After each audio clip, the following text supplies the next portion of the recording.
So I'm a Koori woman. So my tribe is the Cabrogal people from the Georges River and Liverpool areas of Sydney. I grew up disconnected from my cultural heritage. My family descend from the first of the five stolen generation from Governor Macquarie, actually. So we have quite a long history of colonization and oppression in our family. And as a result, I grew up not knowing who I was, and we were told that we had Indian heritage and all that kind of stuff. So I haven't had the opportunity until I was in my 20s to really connect with my people, and I was able to do that. But it looks like Moira's here now, and we can begin the discussions. I can't really hear you, Moira. Can't hear you. We've got no audio. Oh, wait, something just happened then. Can't hear you. Good old technology. No, can't hear you. Okay, she's going to come back. So I'll keep going with my story then. So I decided to become a park ranger because I felt incredibly connected to the environment in the bush where I grew up in Sydney. I actually grew up on my country and didn't know it was my country, so there you go. And then I became a park ranger, and I got to live in remote communities around Australia. So I lived in the Whitsundays for the first 8 years of my career as a marine park ranger. And then I went over to Western Australia and worked in Ningaloo Marine Park and the Pilbara region. And then I was able to go and move briefly to Canberra and decided I didn't really like Canberra that much, and that I would go and head up to Kakadu National Park, where I was able to spend a few amazing years, and came up with the idea for my business while I was in Kakadu. And it was a really challenging thing to do, to build a company from Kakadu, but we did it, and we created our first minimum viable product. And it was at that stage where I nearly folded the company because it was becoming very overwhelming. My application cost $150,000, and I had to service a personal business loan for $75,000 to try and build our first application. And it nearly sent me broke. So I had to go back and be a park ranger again to pay off that debt. And around that time, I first met Julie from SheEO, and she encouraged me to apply, which I did, but I also became an activator, as I mentioned, with my last $1,500. And it was an amazing decision that I made that day, because I got all the help and support that I needed to really work on my business for the next year. And as I mentioned, kind of get my shit together, because it was just an idea and a minimum viable product before I became a part of SheEO. But applying was really scary for me, because I was at this point in my company where I didn't know if it was going to be something that I could even afford to do, even if we were successful in building the application out and creating more stories. Because of the cost that was associated with it, it was too out of reach for Indigenous communities around Australia. So it was this point where I was wondering whether I should keep going or not. So I kind of, when I first applied, our application wasn't strong, because I wasn't in this headspace of whether it was really the right thing to do or not.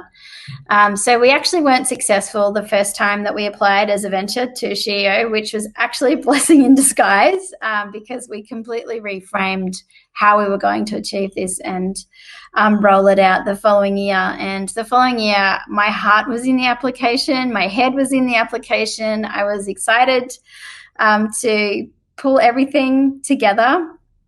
And then I applied and we got in. So it's been amazing. And Moira's just joined us, so hopefully you can hear you. No, we can't hear you. So Moira's put something in the chat. We're going to do some asks, and we can do some gives as well. So yeah, learning to use my ask muscle has been something that I really learnt this year. Everyone says, is that ask muscle? Yeah. So I actually have one ask. It's a pretty simple ask. It's if you have children who are in school to connect us with the decision makers in your school to see if you'd like to have the Indigital Schools program in your school. And if you are connected to kids that go to school, we'd also love and appreciate those connections as well. We're building out our pipeline for 2021. And I probably should tell you a little bit about what's in the program. So we have 8 curriculum-linked sessions that we deliver. We actually teach teachers how to bring culture and cultural knowledge, language and law together with cutting-edge digital skills. And we work together with elders in the communities to co-design the program for the school as well. So we play a bit of a brokerage part in that. No, we can't hear you, Moira. So sorry. And yeah, we've been able to run this across Australia in a few pilot locations, and we're just really excited to be able to showcase that First Peoples are absolutely capable and absolutely incredible at creating new technologies and new ways of expressing our cultural language, law and knowledge. So yes, we would love a connection. Moira's going to try and communicate with me via chat now about what she'd like me to do. So that was my ask. It's my one and only ask.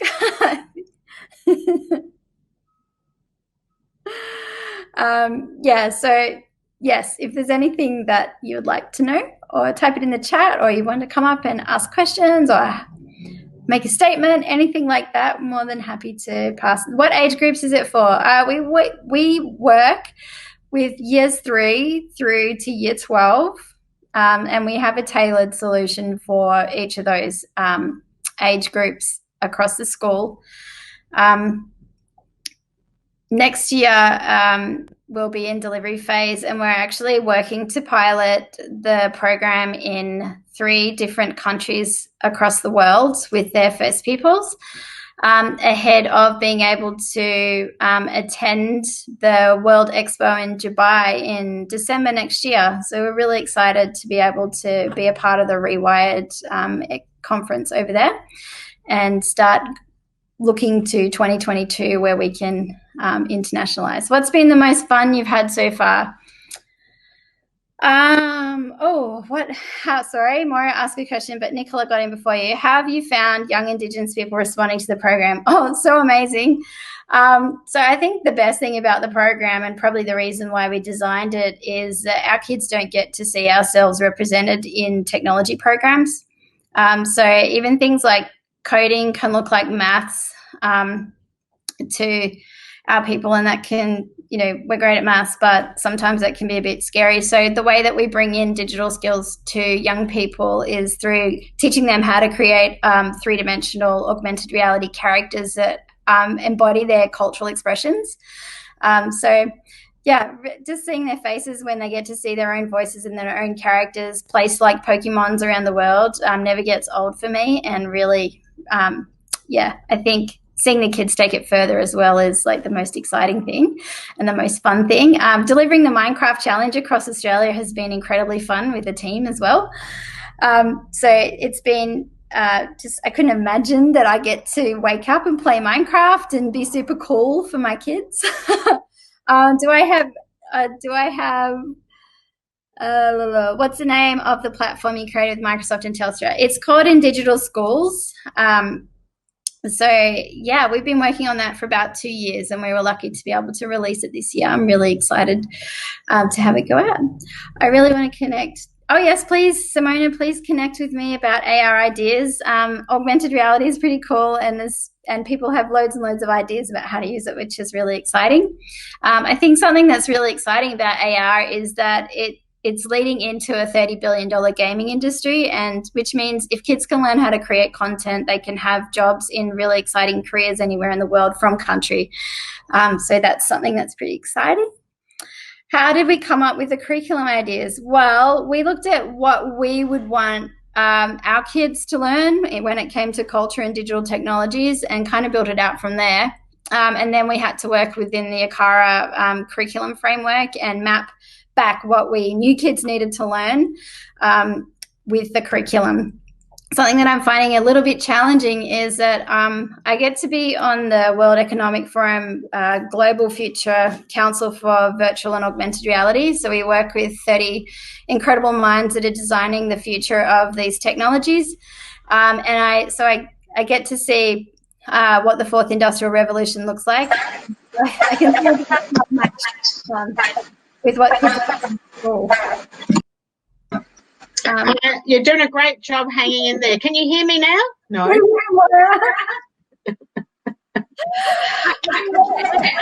Questions about environmental. Yes, I do. As a partner, I'm always thinking about environmental sustainability. And for me, in technology, technology creates a massive amount of energy consumption, a massive amount of impact on First Peoples. So these devices that we hold in our hands every day come from the lands of First Peoples, and it's impacted them. So trying to work around what opportunities and risks there are environmentally and sustainability and working in technology and kind of the end-to-end life of these devices is really important part of the work that we do. And particularly looking at how do we decommission these products and services as well from an environmental and ethical perspective is very important to us. As First Peoples, what's good for country comes first. So we do always think about the environmental impact of technology and e-waste in particular. Okay, Moira, are you with us? No, you're not with us again. I can't lip read you, I'm sorry. now you're fuzzy as well. Yeah, so I'm here by myself again. Okay. How are you selling into schools today? Is there a better way to do it in the future? Thanks, Jackie. That's a great question. So right now, our partnership with Microsoft and Telstra has helped make introductions to schools.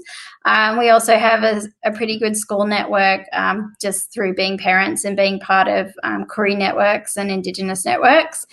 I guess I don't really want to sell into schools. I'd really like for the schools and the education system in Australia to recognise the important role that First Peoples play in the education of all children, and particularly realise that I guess something that's happened over the last year working with schools is a realisation that there are massive assumptions placed on the capability of our kids in technology futures.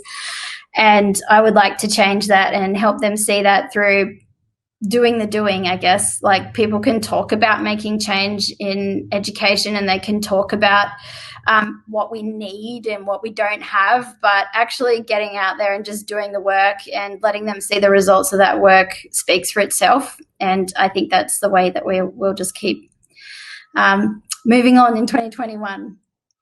Are we focused specifically on Australia or looking internationally as well? We're actually expanding internationally, so we aim to work offshore in 3 pilot communities next year, and then with an expansion rollout of the program across the world in 2022.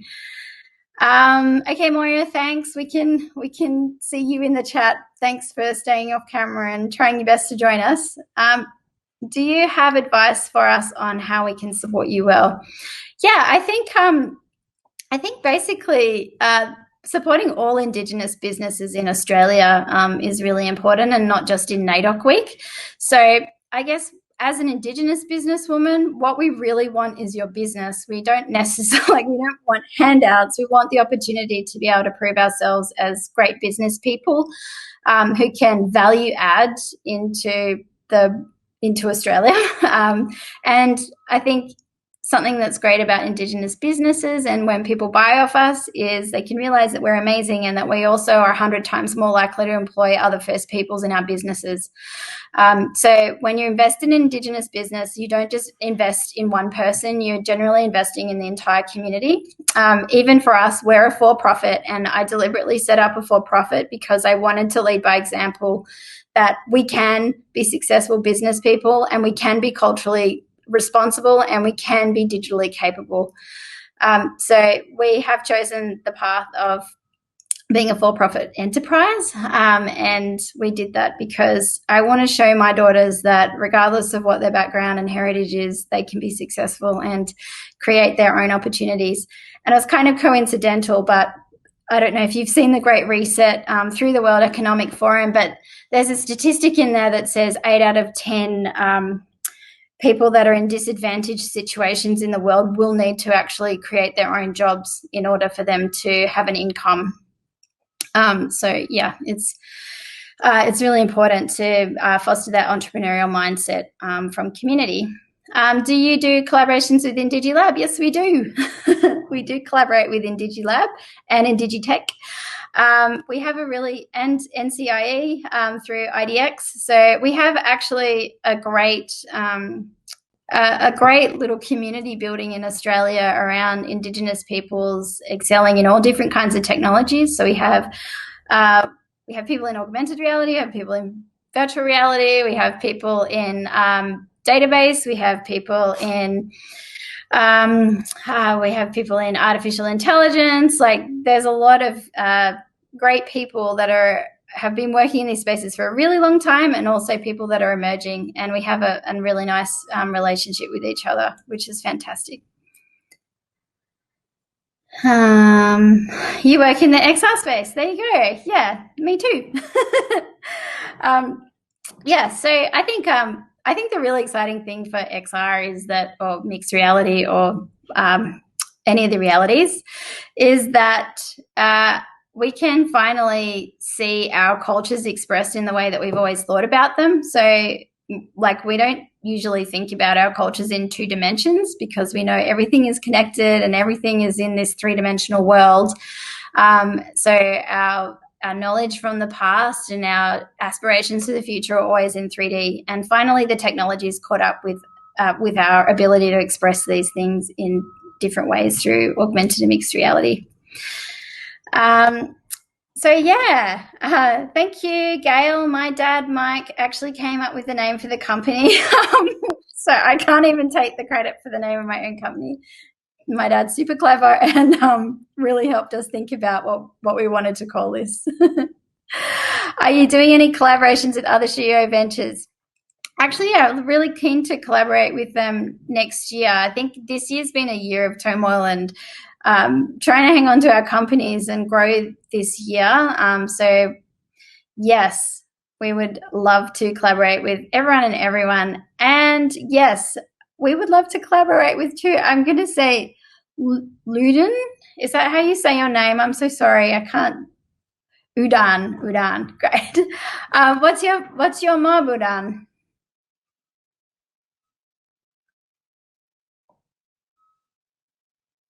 Hey. Oh, we're neighbors. That's great. Oh, Mario, we can't hear you. 2 minutes. Okay. Any last questions? We have lots of mutual connections. Yeah, we're probably related, my brother or sister. I can't see you. Sorry.